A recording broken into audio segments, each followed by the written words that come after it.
Also, further on Anakin choking Padme, he wasn't deliberately killing her. As he remarked later, he felt she lived. He was torturing her, the person he loved. He tortured when she didn't join him, similar to how he cut off Luke's hand, even though when the evil Darth Vader still loved Luke. That is why he doesn't want Obi-Wan to take her away from him, similar to how someone who abuses a loved one can still want to possess this person if it is an abusive relationship.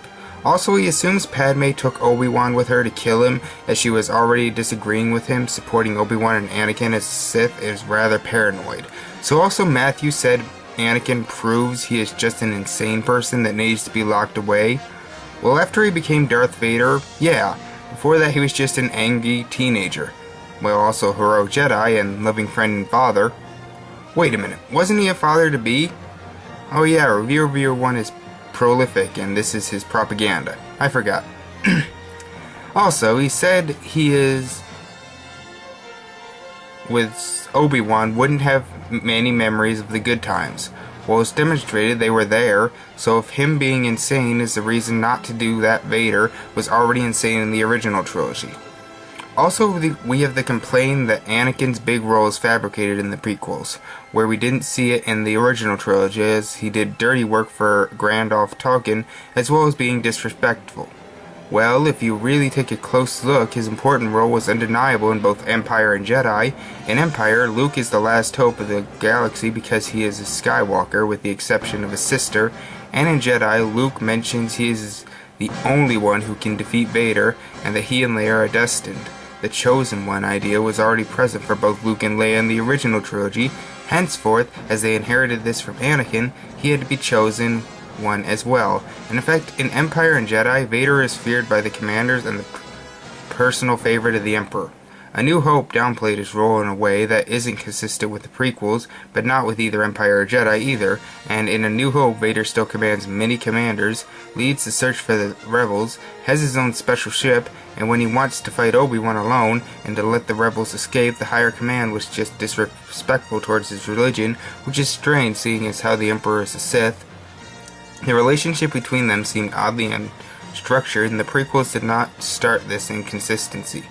Anakin being immaculately conceived actually explains his Force potential, and that the Emperor wanted to recruit him, and that Luke and Leia inherited this and had to stop him.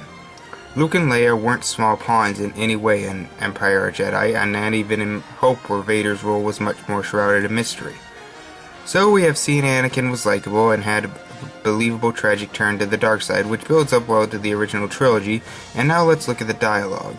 So we defend the dialogue in the first two films, but the criticisms on the dialogue in this film are just strange. Because when Anakin meets Padme, apparently the dialogue would be wooden, but Matthew just parodies sounding unconvincing, so the criticisms seem to be aimed at the pronunciation and performance, with Hayden not sounding sincerely happy. Maybe that was the point. He starts off being shocked, stuttering and repeating words. As he is shocked, their secret marriage might be revealed. He is young and is gonna be a father. His reaction is supposed to be in between Homer's and a Catholic families, and it gradually goes from shock to happiness, and also that he immediately notices Padme is stressed is a nice touch of realism, as he knows her that well.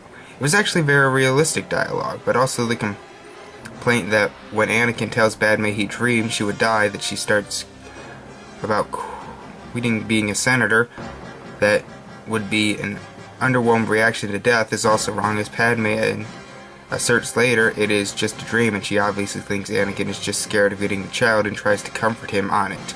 Did they need to spell it out? Also, the dialogue where Anakin tells Padme she is very powerful would be wrong, as they would just be saying they love each other, even though they also share their joys of being parents. And we see another dialogue scene, Padme worries of Anakin in the war, and we see he comforts her on having a child. The characters also talking about their love, again, like in any film, is right on the nose. Even though Lord of the Rings and the original Star Wars, or Toy Story, or Body Heat from Lawrence Kasdan, or his The Accidental Tourist, all of that has strong text along subtext.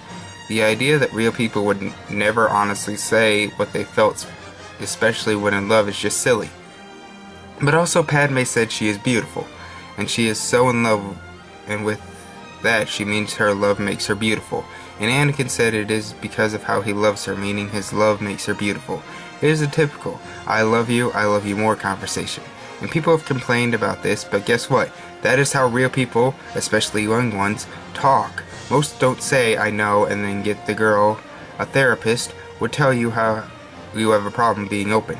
And Padme saying so love was blinded. You mean that Anakin saying his love made her beautiful meant that he would only see her as beautiful, as he is so in love with her, finding it cure how overwhelmed he is by her, and he, as the more awkward one, said that isn't what he meant, and she knows but said it wasn't probably true. Also, Matthew complains that the talk between Anakin and Palpatine is slow, long, and boring. Again, it isn't much longer than a usual dialogue scene, and it is justified as it reveals a lot of Palpatine's character, his relationship with Anakin, and builds up Anakin's fall to the dark side, and shows the Sith's view of the Jedi, so it is a longer dialogue scene that develops a lot of the characters and is supposed to be dark and suspenseful, as we see Palpatine's dark side, that it is so horrible and the character development is boring now, so we need more action. No, that was also too long. It is slow in spite of revealing a lot in a few minutes. And, okay, next. Then the scene where Palpatine reveals he is a Sith Lord, which is supposed to reveal gradually. His full identity is also too long, when being in a few minutes and being essential to both characters. Okay, I need a new word. What is whatever this time is, million? I don't know what it said. Sorry. There were more really strong dialogue scenes in this film, like Anakin in the opening describing to Obi-Wan he is not leaving without him calling him master, showing he still had a lot of the old reverence for a master.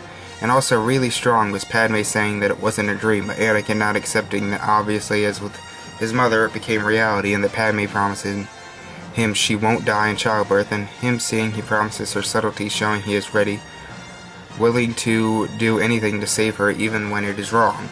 And also that he is worried that Obi-Wan came by, as he is very suspicious of them not trusting him, and also that was really strong with him admitting he was arrogant after Padme told him with the power to prevent death.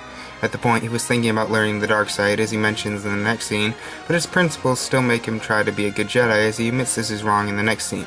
And it shows he was glad Obi-Wan trained him, and Obi-Wan shows he was glad to train him and happy with him in a nice light scene before they fight later. And this is believable. As we saw in the opening, the two have become very close.